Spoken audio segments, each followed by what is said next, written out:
एक ऐसे महान कवि का नाम आप लोगों ने सुना होगा जिन्हें महर्षि वाल्मीकि कहा जाता है।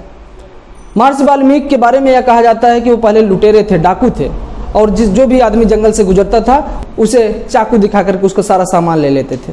आज हम इसी डकैती और लूट के बारे में हम चर्चा आपसे करेंगे, आईपीसी की धारा 390 के बारे में। आईपीसी की धारा 390 बताती है कि अगर किसी व्यक्ति को का डर दिखा करके अगर उसके साथ उसका सारा सामान छीन लिया जाता है या फिर उसकी जो संपत्ति है उसको अपने हड़प ली जाती है, बेईमानी पूर्वक हड़प ली जाती है, तो वह लूट कहलाती है।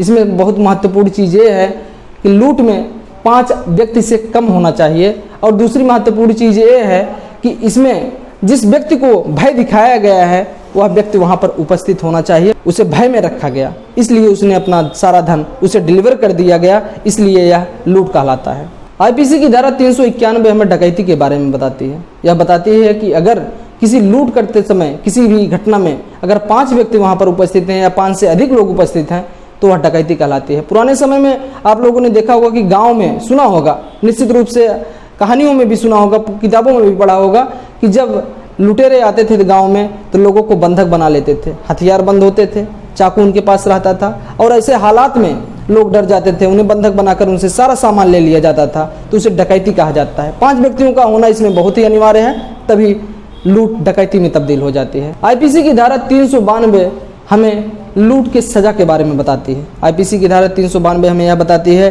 कि अगर कोई व्यक्ति लूट करता है तो उसे 10 साल का सश्रम कारावास दिया जा सकता है और जुर्माना भी लगाया जा सकता है। मजिस्ट्रेट के ऊपर निर्भर करता है कि वह कितनी सजा उसको दे सकता है, क्योंकि लूट की गंभीरता को देखते हुए मजिस्ट्रेट इसे निर्धारित कर सकता है। लेकिन एक बात बहुत ही महत्वपूर्ण है कि अगर कोई व्यक्ति राजमार्ग पर सूर्यास्त और सूर्योदय के बीच में रात्रि के समय में किसी के साथ लूट करता है तो ऐसी घटना में उसे 14 साल तक का सश्रम कारावास दिया जा सकता है और जुर्माना भी लगाया जा सकता है।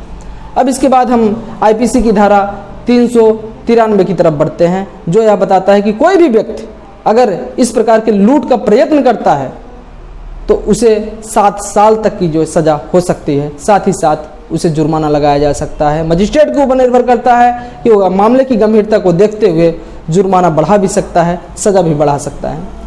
इसके बाद हम चलते हैं आईपीसी की धारा 394 की तरफ। 394 हमें यह बताती है कि अगर कोई व्यक्ति लूट करता है, करने का प्रयत्न करते समय किसी व्यक्ति को घोर उपाधि पहुंचाता है, चोट पहुंचाता है, तो ऐसे में उसे 10 साल तक की सश्रम कारावास की सजा मजिस्ट्रेट द्वारा दी जा सकती है। साथ ही साथ उसे आर्थिक जुर्माना भी लगाया जा सकता है।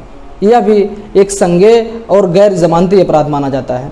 आईपीसी की धारा 395 हमें डकैती की सजा के बारे में बताती है कि अगर कोई व्यक्ति डकैती में शामिल है तो जितने भी व्यक्ति उसमें शामिल हैं सभी समान सजा के दोषी होंगे, और ऐसे हालात में उन्हें 10 साल तक की सजा का प्रावधान किया गया है। 10 साल तक की सश्रम कारावास की सजा उन्हें सुनाई जा सकती है, साथ ही साथ उन्हें आर्थिक दंड से भी दंडित किया जा सकता है। संज्ञेय अपराध है, गैर जमानती अपराध है और नॉट कंपाउंडेबल अर्थात यह समझौते योग्य नहीं है। आईपीसी की धारा 396 में यह बताया गया है कि डकैती करते समय अगर डकैतों द्वारा किसी व्यक्ति की हत्या कर दी जाती है तो ऐसे हालात में मजिस्ट्रेट द्वारा उन्हें 10 साल या मृत्युदंड की सजा दी जा सकती है। यह मामले की गंभीरता को देखते हुए मजिस्ट्रेट के विवेक पर आधार निर्भर करता है कि वह उन्हें कितनी सजा दे सकता है। आईपीसी की धारा 397 हमें यह बताती है कि अगर डकैती करते समय किसी व्यक्ति को घोर उपाधि पहुंचाई गई, अर्थात मृत्यु तो नहीं हुई उसकी, लेकिन उसे काफ़ी चोट पहुंचाई गई है, तो ऐसे हालात में जितने भी व्यक्ति डकैती में शामिल हैं सभी को 7-7 साल की सजा का प्रावधान आईपीसी की धारा 397 में किया गया है। आईपीसी की धारा 398 हमें यह बताती है कि लूट या डकैती करते समय अगर डकैतों द्वारा विस्फोटक सामग्री का इस्तेमाल किया गया है तो ऐसे में यह बहुत ही गंभीर किस्म का अपराध माना गया है। 7 साल तक की सजा का इसमें प्रावधान किया गया है, साथ ही साथ आर्थिक जुर्माना भी लगाने का प्रावधान है।